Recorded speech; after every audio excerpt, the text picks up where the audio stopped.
Non sono mancate le polemiche e le proteste dei commercianti salleonini per la chiusura dei varchi per recarsi a San Leone durante i fine settimana. Il sindaco ne ha preso atto, ne recepirà i contenuti effettuandone qualche modifica, ma bisogna purtroppo contenere la diffusione del Covid-19 anche con qualche sacrificio e rinuncia, considerando gli assembramenti che ogni fine settimana si verificavano nella località balneare. Un bilancio positivo dal punto di vista pandemia, perché se ricordate bene le settimane scorse, nei weekend scorsi, gli assembramenti nel lungomare, nelle piazzale Giglia, anche la zona dei lidi, erano pazzeschi, erano allucinanti, proprio in barba a ogni prevenzione sanitaria. Io già avevo pronunziato di prendere una decisione drastica e impopolare, l'ho presa, il risultato è stato ottimo dal punto di vista assenza di assembramenti, è stato invece meno ottimo per quanto riguarda l'attività degli esercenti e questo mi dispiace tantissimo, però ho visto anche che l'ordinanza e gli orari dell'ordinanza non sono stati capiti dalla massa della popolazione, perché tutto sommato si è pensato proprio di chiudere al traffico veicolare e non pedonale San Leone. Si è pensato di farlo dopo l'orario di pranzo dalle 15:30, cioè quando già gli esercenti, i ristoratori potevano espletare la loro attività. E poi in previsione anche che alle ore 18 le attività commerciali di somministrazione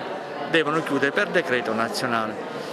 Ripeto, è stato interpretato anche male. Volutamente non è stata chiusa tutta San Leone, perché voi avete visto che l'ingresso da parte di via Magellano e via del Luna è rimasto libero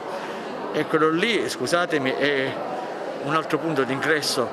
per San Leone dove si poteva parcheggiare a due passi e quindi raggiungere la zona dei lidi o il lungomare.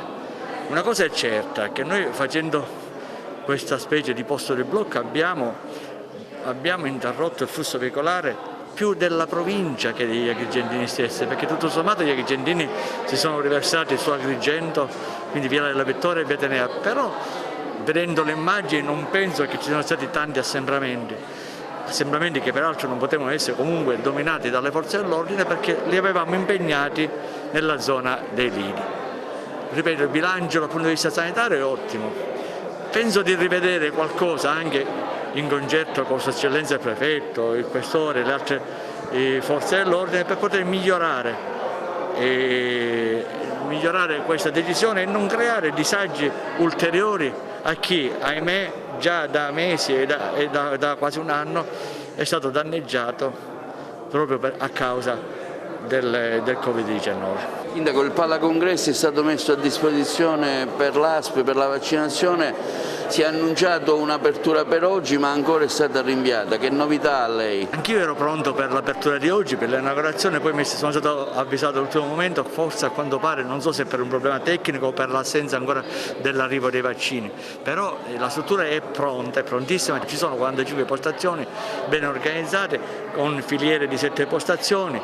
per ogni postazione c'è un operatore amministrativo con un computer che prenderà le prenotazioni e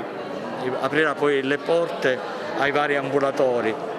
Penso che sia questione ormai di ore o al limite di 1 o 2 giorni il rinvio dell'apertura. Ripeto, penso per problemi tecnici, ma niente di particolare,